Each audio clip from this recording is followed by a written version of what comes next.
देखिए, ethics committee ने साफ तौर से कह दिया कि महुआ मोइत्रा का जो आचरण था वो अशोभनीय था और अनएथिकल कंडक्ट शब्द का इस्तेमाल किया गया। और साथ ही साथ एथिक्स कमेटी ने कहा कि अब इस पूरे मामले की गहन जांच कराई जाए, कानूनी जांच कराई जाए और इसको समयबद्ध तरीके से इसकी जांच कराई जाए और ये गंभीर अपराध की श्रेणी में आता है। और एथिक्स कमेटी ने जो आरोप लगाए गए थे महुआ मोइत्रा के ऊपर, उन आरोपों को सही पाया है।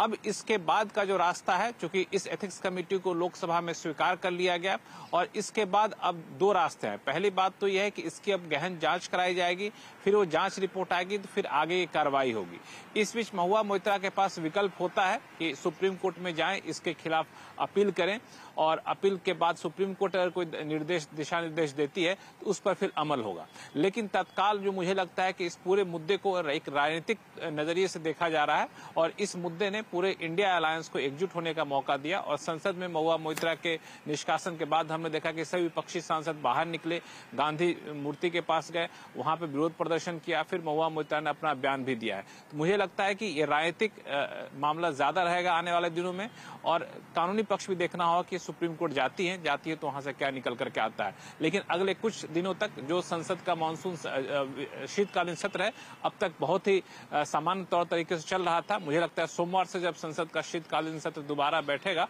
तो हो सकता है कि हंगामेदार सत्र हो आने वाले दिनों में। जी, आप